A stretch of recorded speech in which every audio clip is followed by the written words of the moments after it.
আমি সর্বপ্রথম আজকের মঞ্চে দাঁড়িয়ে আল্লাহ পাক রব্বুল আলামিনের শুকরিয়া আদায় করছি।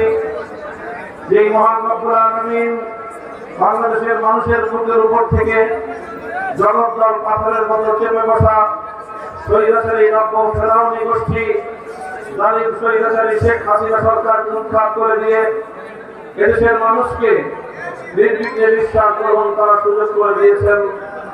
আল্লাহুম্মা লাকাল হামদু ওয়া লাকাশ শুকর। ও বর্বরতার যে প্রতীক সংগঠিত হয়েছে বাংলাদেশের চট্টগ্রাম জেলায় একজন আইনজীবীকে সরকারি জেলা সহকারী প্রসিকিউটর জনাব সাইফুল ইসলাম আলী রাহিমাহুল্লাহ এমন একজন প্রজাতন্ত্রকে সাম্প্রদায়িক উগ্র হিন্দুত্ববাদী সংগঠন ইসকনের জঙ্গিবাদীরা নির্মমভাবে কুপিয়ে জবাই করে প্রকাশ্য দিবালোকে যেভাবে হত্যা করেছে, এই বর্বর হত্যাযজ্ঞের নিন্দা জানাই এবং এই জাতীয় হত্যাকাণ্ড এবং সাম্প্রদায়িক দাঙ্গা সৃষ্টি উস্কানিমূলক সকল তৎপরতার বিরুদ্ধে দেশবাসীকে সজাগ থাকার উদাত্ত আহ্বান জানাই। সংগ্রামী সাথী ও বন্ধুগণ, আজ এ কথা বলতে কোনো দ্বিধা নেই। বিগত জুলাই এবং আগস্ট মাসে বাংলাদেশে যে বিপ্লব সংগঠিত হয়েছে, এ বিপ্লব এবং অভ্যুত্থান এদেশের মানুষের বহু ত্যাগ, কোরবানি আর নজরানার মাধ্যমে অর্জিত হয়েছে। এখানে বহু অংশীদার রয়েছে বিপ্লবের।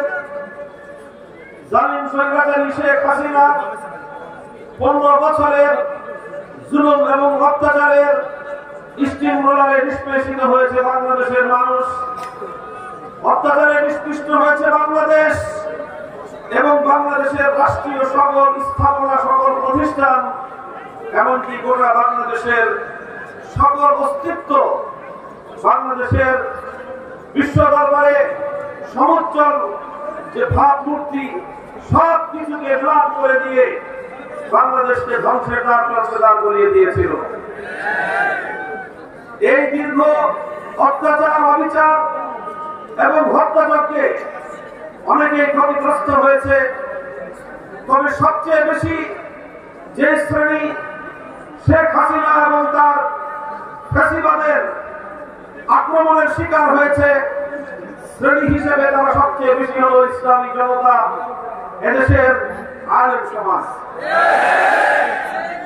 আমি সেই সকল বীর শহীদদের সকলকে আমি শ্রদ্ধা করে স্মরণ করি, যারা বিগত স্বৈরাচারী শেখ হাসিনার 15 বছরে নানাভাবে রাষ্ট্রযন্ত্র কর্তৃক নিপীড়িত হয়েছে, নির্যাতিত হয়েছে, গুম খুনের শিকার হয়েছে, হত্যাকাণ্ডের শিকার হয়ে এক সাগর রক্ত পানি দিয়ে